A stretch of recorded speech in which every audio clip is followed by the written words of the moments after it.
Hey guys, big D&D video time.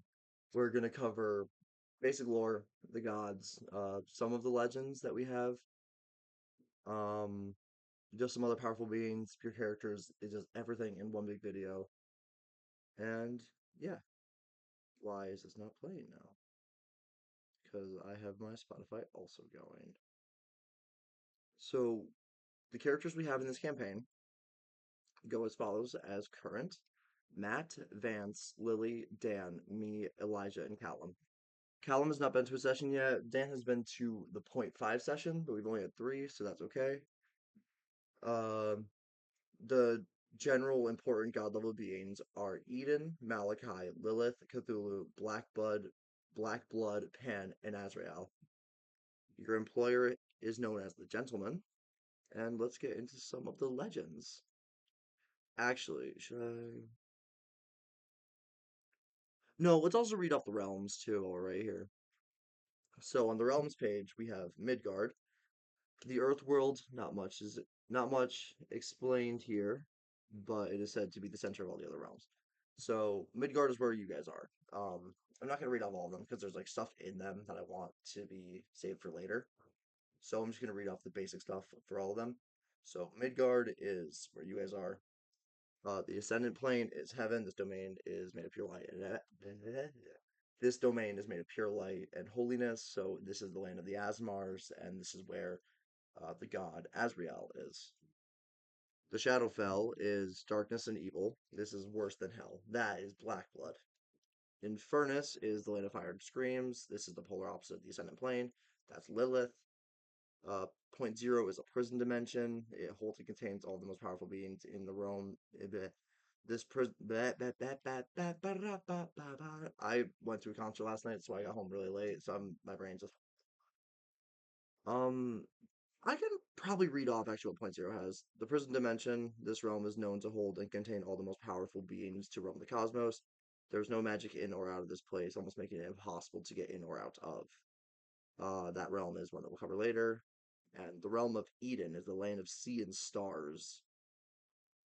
Yeah, those are just the basic realms. There's one in there that you'll find out. There's two in there that you'll find out later, but I didn't write that one of them down. Blah blah blah blah blah blah. Semantics. Anyways, let's get to the legends. This is the one that Pan told you when you met him in his cathedral last game. It is known as the Legend of the Gods from the Sea of Monsters, and it goes as follows. Before there was magic, there was nothing. Before there was nothing, there was chaos. And before there was chaos, there were monsters. Creatures beyond mortals' comprehension, with names that can't even be spoken by the gods that still walk freely on this plane. From these monsters, 10 beings were created. One of the monsters, Cthulhu, one of power, Tiamat, one of death, Azrael, one of souls, Black Blood, one of chaos, Malachi, one of magic, Pan, one of the stars, Eden, one of omens, Ken, one of the damned, Lilith, one of the saved and of the mortals, El. Each came from the sea of monsters and destroyed all who opposed their creation. This purge resulted in the creation of the prison dimension known as Point Zero. They decided to expand their power by creating the other realms and connecting them through what can only be described as a massive cathedral covered in stars and gold. But some of the gods became greedy with this power, causing some to be banished or bound to a realm. Cthulhu, Tiamat, and Malachi were banished to the prison dimension of Point Zero in order to protect the realms that were created. But the others were bound to their respective planes. Black Blood to the Shadowfell, Lilith to Infernus. The rest took residence in the domains and have been there since mortals have been around. The next legend is more pertinent to our draconic friends, and it is known as the Draconic Slaughter. I actually haven't read this one out yet. I wrote this down and I haven't told anyone about this, so this is just, fun lore. When the reptilians still lived amongst the rest of the mortals, it was a strange divide in power. They were obviously more powerful, stronger, faster, more magically charged. But there was already a clear advantage.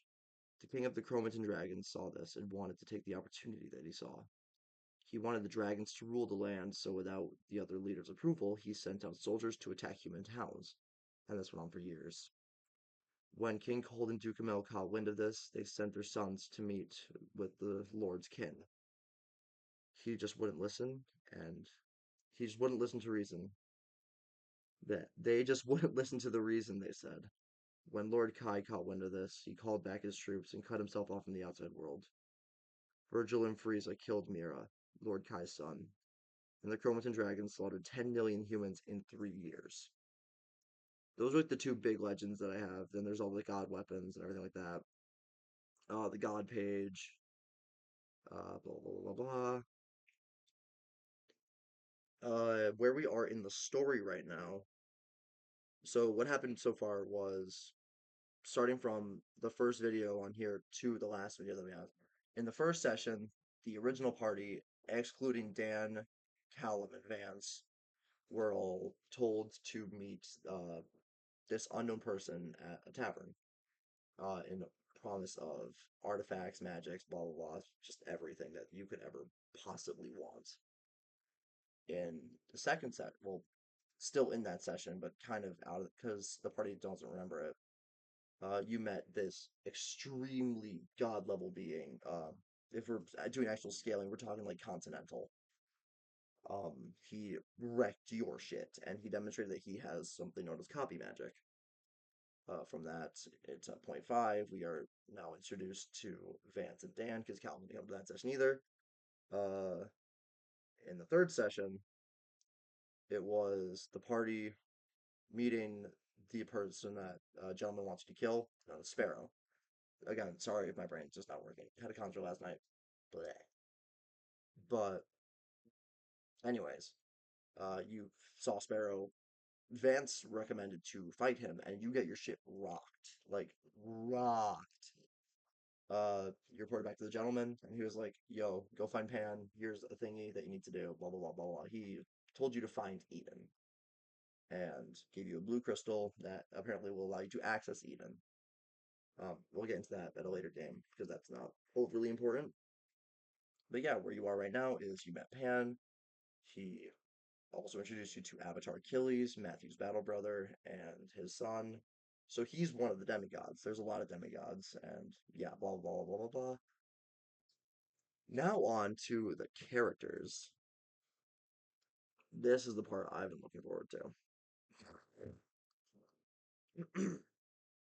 I need to pull up all of your sheets because I'm pretty sure it's on this doc, but I don't know.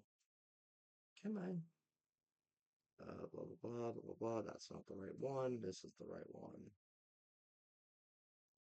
Okay, so this is bio that the DM wrote.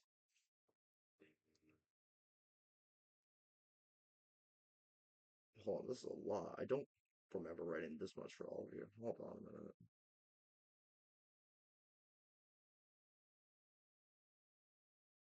Oh, they blended together.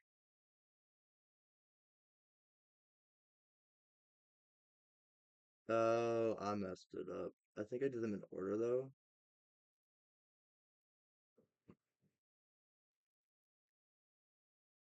Ren, Jace.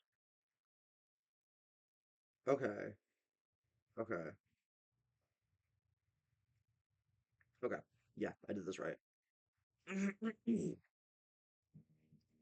Here are the bios. So we're gonna start with Ren, Matt's character.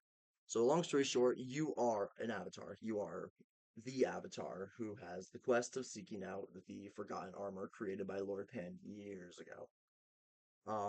You have gotten a lot of leads, but you've also gotten a lot more dead ends. The bio I wrote for you says Master Ren grew up alongside Lord Pan's child Achilles. The two were born with the ability to channel the elements that surrounded them. Ren with plants, metal, energy, and lightning, and Achilles with fire, water, earth, and air. The two trained tirelessly their whole childhood, growing up in the monastery of Pan, a golden temple covered in ancient ruins depicting times before man roamed the earth. The two were given a quest to find some ancient artifacts of Lord Pan, the Forgotten Armor. So Ren didn't have that much just because his entire backstory really revolved around Achilles, and Pan himself. So you have this like mentality of you need to be the best that you can be and you need to fight the best way you can because you haven't been doing your job, is what you feel like, and that's kind of eating away at you a little bit. We talked about that last game a little bit. Here's Jace's bio. Jace is a long one. With the essence of the Shadowfell coursing through his very veins, Jace spawned in the Shadowfell one cold, dark day, and craving nothing but knowledge and power. He yearned to climb the ladder and rise above those who challenged him. The longer he stayed in this place, the more he came into his abilities. He started tearing holes in reality and jumped from place to place. He started being able to alter his form to change the very material of his being. One day, Lord Blackblood noticed this young changeling and demanded he join his court of the Soul Cage. Jace had never heard of the god's true nature and soon realized that he could give him everything that he wanted as long as Jace gained his trust. As he started becoming a double agent for the Soul Cage, but being a true follower of the Lord Pan. Having a connection to the overworld, Pan started telling Jace how to become more powerful. One day, the Soul Cage blessed Jace with a weapon that perfectly suited to him. It was called the Staff of Blackblood. The weapon shaped however he deemed fit and he used this to channel all of his magic. I can't read. One day he was tearing holes through the realms and saw the overworld of Midgard, and in a lapse of judgment he stepped out, and now seeks for his power in this realm in a way to return home and take down the Soul Cage.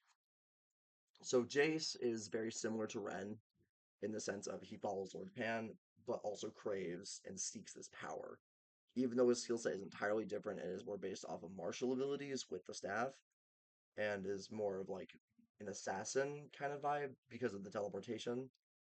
Um, but yeah, you can adjust your form, you can adjust the material of your form, and the staff that you have turns into pretty much anything you need it to, as long as it's the base of the staff. So you can have like a glaive, a spear, a naginata, stuff like that. It can also be adjusted to pretty much any size that you want it to be. But yeah, okay. Here's Lily's. This is Dirt, as Lily's name is.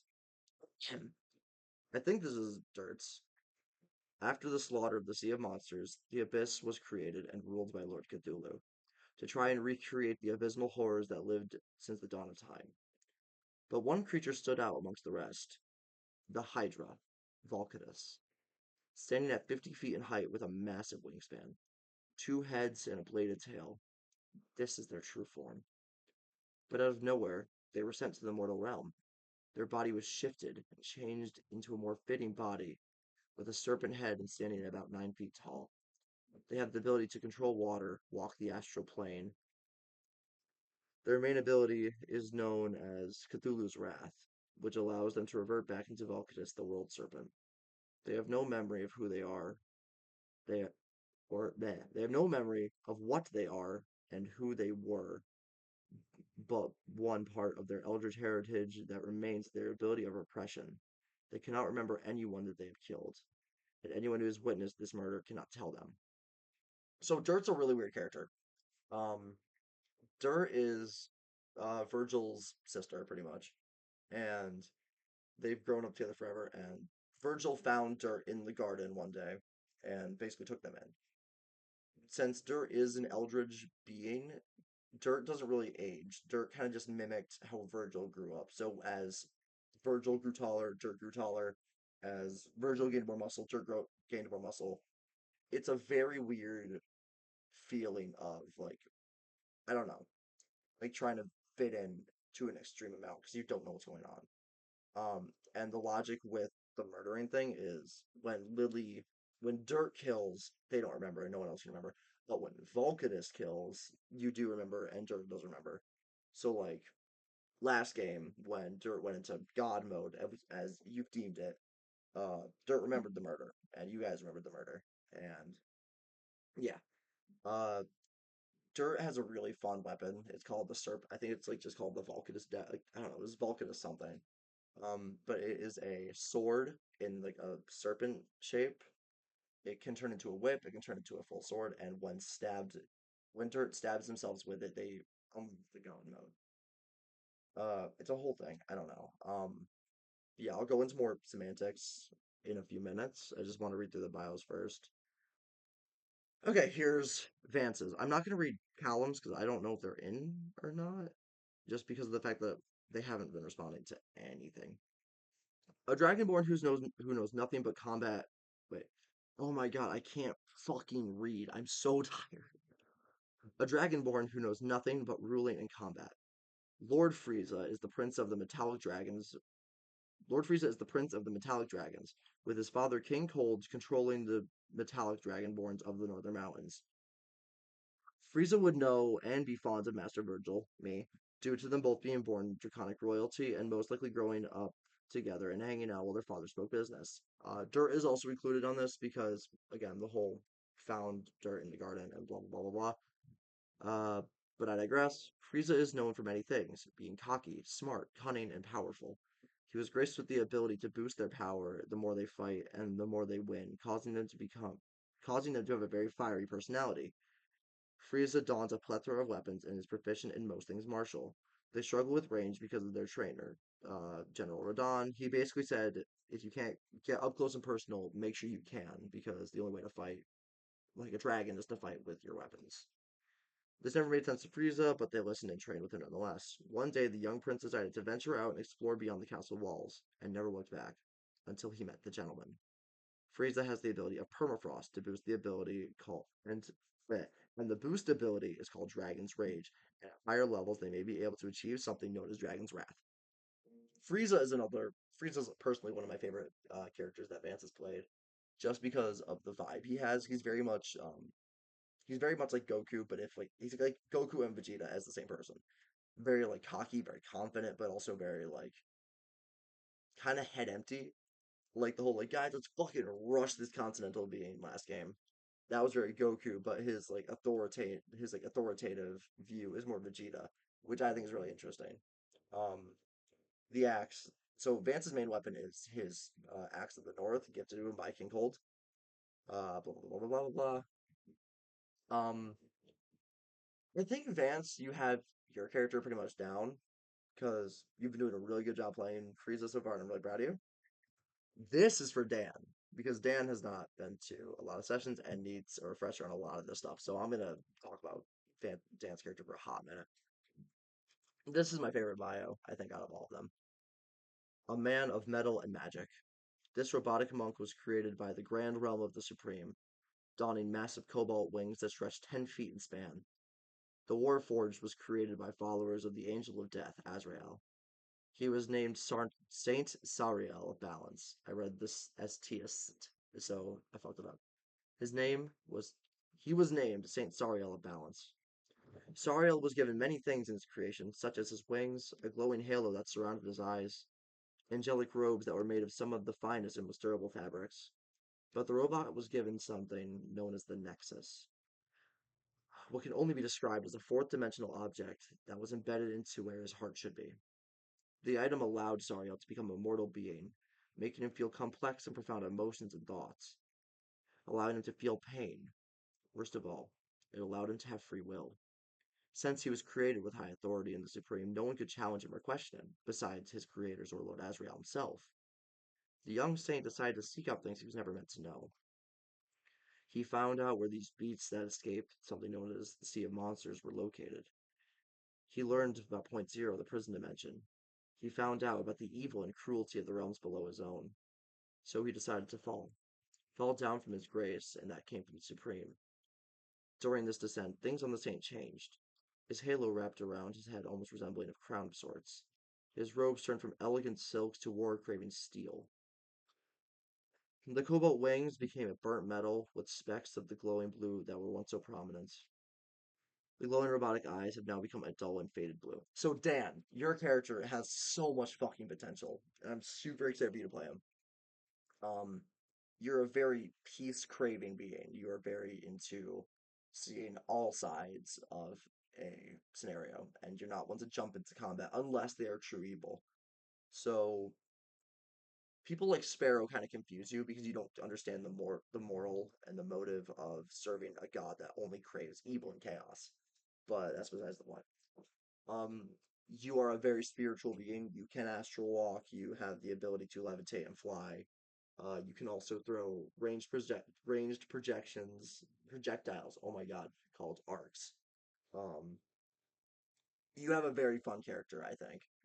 Uh, you cannot be poisoned because of you're a really high level monk, so that means you also can't get drunk. I would assume you kind of sort of up to alcohol. I don't know. That's really up to you as a character.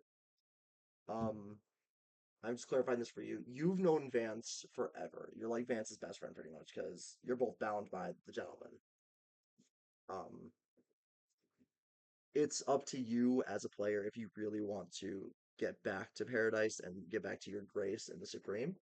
That's an entire you decision. That's not up to me. That's not up to any player. That is your decision as a player. Um, you know a lot of Eldritch secrets. You know a lot about the Supreme. You know a lot about the old gods. You know a lot about blah blah blah blah blah blah. In a way, you're a somewhat demigod. I haven't really figured that out yet because there are demigods in this campaign that are direct descendants of the higher gods, but you're at a demigod level, but you yourself are not a demigod because you were created by Lord Asriel and given something that allows you to ascend a physical form. I don't know, it's a whole thing. But no, I'm really excited for your character to like really get into this campaign. Um, but yeah, we're still at like the early part of the campaign where I can like work out some stuff with you guys still. Like I can still change your characters a little bit. I'm not gonna fully change your everything because we're kind of far enough. Um, but yeah, so I'm really excited for this campaign, and if we play Tuesday, I'm really happy for that. Um, but yeah, so uh, what else? What else we need to work out? Oh, I want to talk about Sparrow for a hot minute. So he is a scary fucker just because he's so charismatic. He's so persuasive. He's so powerful, and he does not talk. He's all attack. He's he's the exact opposite of all bark no bite. He is all bite, little bark. He is so devoted to his god that he will actually kill you guys to serve him, as it is Malachi's will to avenge him. Um, all Sparrow really wants is to create a world where people like him fit in. Sparrow is described as the human-born monster, the man-made monster, if you will, just because the amount of power he has and the type of power he has isn't native to Midgard at all. So no other human should have what he has with slight chaos magic and copy magic. As of right now, he has seen Jace's portal magic. He has seen Virgil's mind projection, and I think that's about it. I haven't decided if it's something that he has to see during the fight or if it's something that he just has. I haven't decided that yet. I'm gonna probably work that out later. But yeah, where we are right now, you're just in Pan's temple. Achilles gave Matt some shit. Dur is getting more in touch with Vulcanus. So they're two different people. Vulcanus is pretty much Lily's god. Vulcanus is the demigod of Cthulhu, kind of. Kind of yes, kind of no. It's a whole thing. Um, but yeah, there's not a whole lot for me to cover. I don't think if you guys have questions about your characters, just please let me know. The only thing I can really think of is I don't even know what I can think of, just because of the fact that you guys are doing really good so far.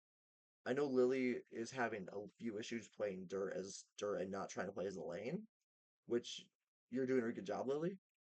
Um, Vance, you're playing your character perfectly. Matt, you're doing a really good job not playing a dick, which I'm proud of you for. Elijah, I'm proud of you for really like settling into this more. I'm just gonna tell you now, you do not need to be as formal as you are to everybody. Just because the way Jace is and the way he was raised, I don't think he would be extremely formal. Just because if you grew up in a place that's worse than hell, you're not gonna have like a ton of proper manners. You can have them if you want to. I'm just telling you, you don't have to do that. Um, but yeah, here was my little rant session. I don't know really what I need to. That's new. The gentleman. I want to talk about the gentleman for a minute before I end this off. So the gentleman is a Leonin in Midgard and is the richest thing in Midgard. He has the most money. It is not his opinion, it is a fact. He is documented to be the richest man in Midgard. He's a very mysterious figure, and he owns a tavern known as the Dragon's Keep, where you all live, where he lived, that's his office, blah blah blah blah blah. Also, he has all of you bound under a demonic contract that allows you to communicate back to him and communicate with others, but it also allows him to somewhat manipulate your thoughts. Like if you're talking bad about him, he can make it burn, he can make it hurt, which is a really weird thing I haven't really thought about yet. But no, and he seems like a nice guy. He just wants the job done. He wants Sparrow for an unknown reason. He wants Sparrow gone, but he seems to know a lot more than he's letting on.